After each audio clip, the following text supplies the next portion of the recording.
Hey everybody, Who's Your Jedi here with another review for you. This time we're talking episode 8 of Star Wars Rebels called Empire Day. And overall, I thought this was a pretty strong episode. We get some nice nods to the Star Wars mythology. We get Ezra's backstory starts to be fleshed out a little bit more. There's some really nice moments between him and Kanan. And it just sort of feels like things are really kind of amping up a little bit more. So before we kind of get into some of the big stuff, let's talk about some of the nods to the Star Wars mythology before I go and forget some of them. First, some of the plans that we see that Zebo has in his head are for things like the TIE Bomber and the AT-AT, which would go on to later appear in Return of the Jedi. And speaking of Zebo, you can see that crazy band he has on his head. That's the same as worn by Lobot. That's the bald guy with one of those on his head who works for Lando Calrissian.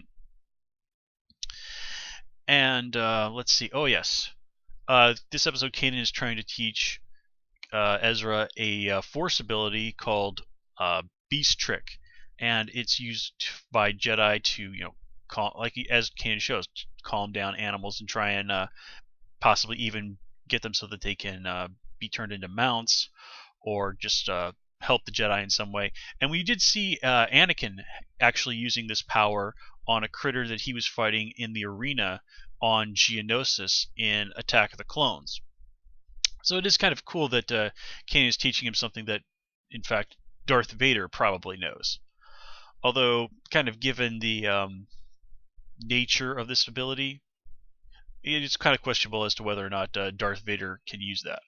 Although now that I stop and think about it, in the expanded universe, dark side users were able to use Beast Trick. I remember there were a group of Night Sisters who actually would use this to ride around on Rancors, which was pretty awesome. But I think Night Sisters are just sort of awesome in general. I really think they're awesome. Okay, so let's see. So let's kind of get right into things a little bit more. And as I said, the main focus of this whole thing is Ezra. And it is mentioned, of course, that today is Empire Day and the Empire was founded 15 years ago, and that Ezra is now 15, which means he was literally born on the same day as the Empire. And this, of course, also makes him probably, I don't know, two or 3 days older than Luke Skywalker and Princess Leia. So it is really interesting to think that Ezra is in fact the same age as Luke and Leia, basically. And I gotta say, whenever we see that little thing at the beginning where Ezra goes, once you start, there's no turning back.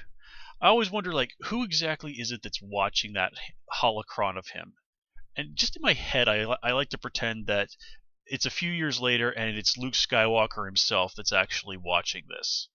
But again, that's just sort of something that exists only in my own head. But anyway, so obviously Ezra is for obvious reasons none too happy about birthdays, especially seeing as one, he was not only born basically on the same day as the Empire, but he was also on his birthday, his 6th birthday, I believe he said it was, that the Empire showed up and hauled off his parents for basically doing pirate radio broadcasts against the Empire.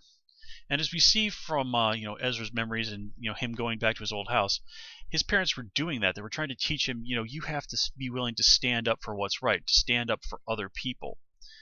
And this sort of informs where we see Ezra in the first episode.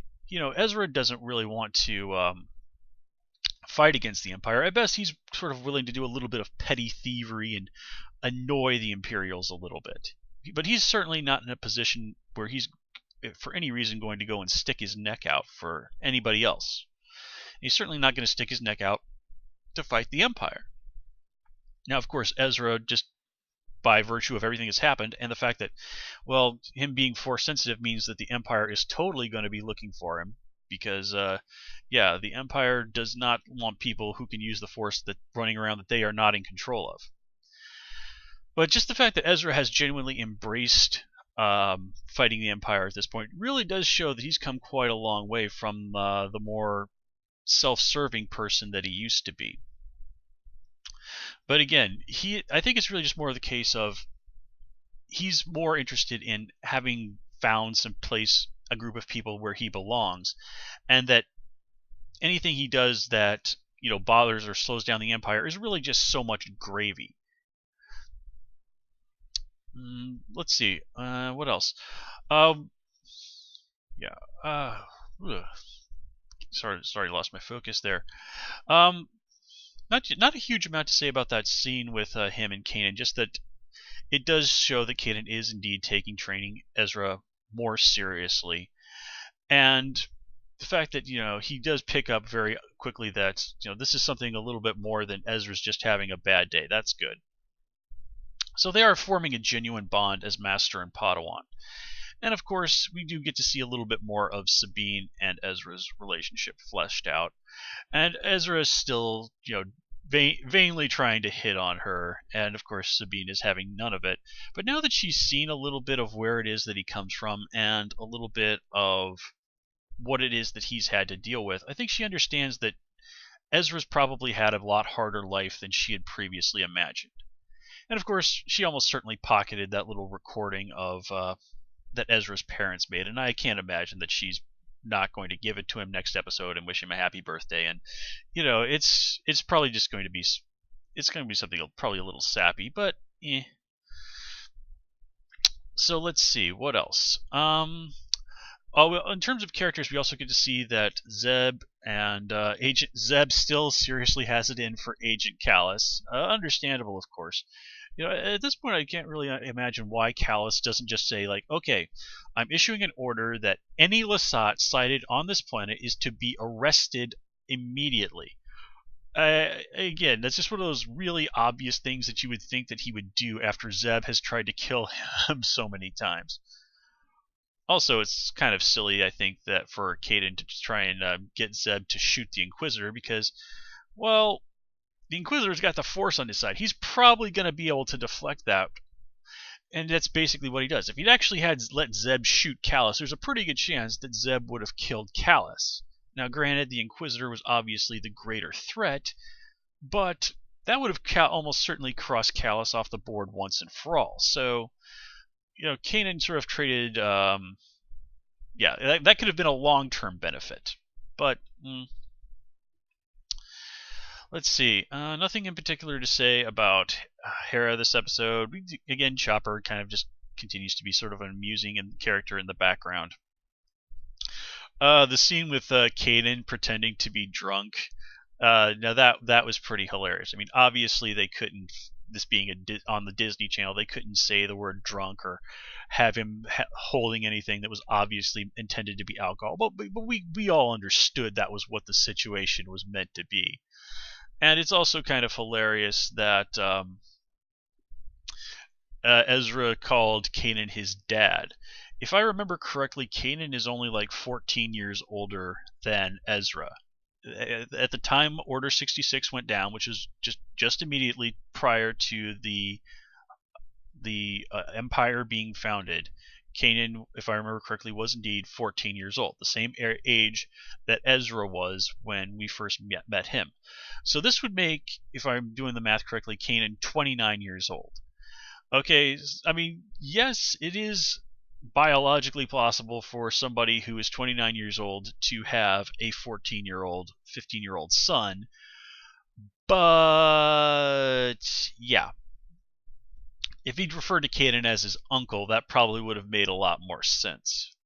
But again, that's just a little detail. And let's see. One thing that they do mention in this episode is that what's going on here is part of a 5-year plan. Now, if you're not familiar with the term, 5-year plan was something that was battered around a lot during the old days of the Soviet Union.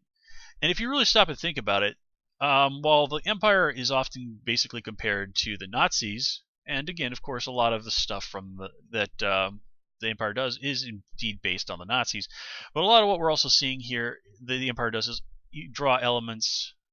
Okay, basically what I'm trying to say here is the movies sort of draw from the Empire being more like the Nazis. I think on the show they're actually trying to, given that they're set in one location and it's sort of with a group of people who are basically a resistance cell, they're drawing a little bit more from what was going on with people who were fighting against, say, the Soviet Union or the other Warsaw Pact countries back during the Cold War, which kind of makes it ironic that it was just the other day that we had the 25th anniversary of the Berlin Wall coming down. And that's, again, a little bit different than what we're used to seeing, because usually when we're dealing with the rebellion or people rebelling against the Empire, it's actually set in the rebellion era when Luke and Leia and Han are all running around, and we're seeing that through the eyes of people who work for the Rebel Alliance. The idea of just this one group of people on this one planet dealing with the same Imperial adversaries over and over again. Well, again, that's a very different sort of story, and I like that we are getting to see that because, again, it's just drawing from real history, interpreting it through the lens of Star Wars, and showing us something unique but understandable. And let me see, anything else? Nope. Nothing else is really particularly coming to mind. Okay, guys, so at the end of the day, very enjoyable episode. I think it's really one of the strongest ones of the series so far. I'm definitely looking forward to seeing some more of what's going to happen over in part 2. I don't hold great hopes for Tebow's or Zebo's survival. Yeah, Tebow is somebody different. But it certainly is shaping up for some very interesting stuff. Anyway, guys, that's all I have for you this time. As always, please comment, rate, and subscribe. And of course, you can follow me on Twitter at Who's Your Jedi. Until next time, take care and have a good one.